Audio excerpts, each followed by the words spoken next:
শ্রেণীকক্ষে শিক্ষার্থীদের উপচে পড়া ভিড়। তবে এটি কোনো কলেজ বা বিশ্ববিদ্যালয়ের চিত্র নয়, ভারতীয় শহর প্রয়াগরাজের একটি কোচিং সেন্টারের, যেখানে ঘন্টার পর ঘন্টা সময় ব্যয় করছেন একদল স্বপ্নবাজ। তাদের প্রত্যেকের লক্ষ্য সরকারি চাকরি পাওয়া। সরকারি আমলা হওয়ার জন্য শিক্ষার্থীদের এই প্রবণতা ভারতীয় সংস্কৃতি ও অর্থনৈতিক উদ্বেগের বিষয়টিকে ইঙ্গিত করে বলে রয়টার্সের এক প্রতিবেদনে উঠে এসেছে।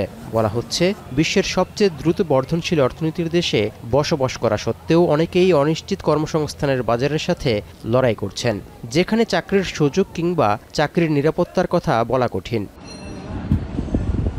এই অবস্থায় দেশটিতে বেসরকারি চাকরির চেয়ে সরকারি চাকরিকে অনেক বেশি নিরাপদ বলে মনে করছেন বহু তরুণ। তাদের একজন ৩০ বছর বয়সী সুনীল কুমার, যিনি সরকারি চাকরি পাওয়ার জন্য ব্যয় করেছেন জীবনের 10টি বছর। বহুবার ব্যর্থ হয়েও হাল ছাড়েননি।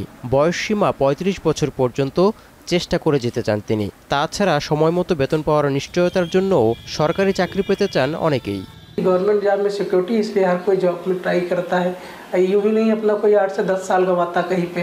अगर उसको यहाँ सिक्योरिटी नहीं लगती तो वो जैसे प्राइवेट आम आदमी कर रहा है वैसे हम भी करते जाके। गवर्नमेंट जॉब इसलिए चाहिए कि जैसे प्राइवेट जॉब में है कि कोई निश्चितता नहीं है कितना काम करना पड़ेगा, और जो भी है सैलरी भी इस टाइम पे नहीं आएगी। और सरकारी जॉब में क्या है कि जो है सैलरी टाइम पे आएगी, उसके बाद काम भी कम करना पड़ेगा।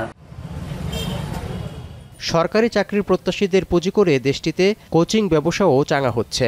এর মধ্যে প্রয়াগরাজ শহরে মারুফ আহমেদের কোচিং সেন্টার অন্যতম, যার শুরুটা হয়েছিল 2014 সালে। তার একাডেমিতে বর্তমানে 5টি শাখা রয়েছে, যেখানে সব মিলিয়ে বছরে প্রায় 30,000 শিক্ষার্থী ভর্তি হন। কিন্তু সাফল্যের হার মাত্র 5 থেকে 10%। তবুও শিক্ষার্থীদের মাঝে সরকারি চাকরির প্রত্যাশা দিন দিন বাড়তে থাকায় ভর্তি হচ্ছে এসব কোচিং সেন্টারে।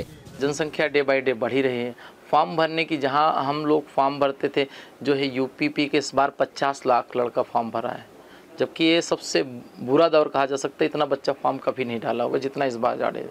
ভারত সরকারের পরিসংখ্যান বলছে 2014 থেকে 2022 সালের মধ্যে ফেডারেল চাকরির জন্য আবেদন করেছিল 22 কোটি মানুষ, যাদের মধ্যে 7,22,000কে বাছাই করা হয়। তবুও লক্ষ লক্ষ তরুণ ভারতীয় প্রতি বছরই সরকারি চাকরির পেছনে ছুটছেন, অথচ দেশটির বেসরকারি খাতের চাকরির বাজারও বেশ বড়।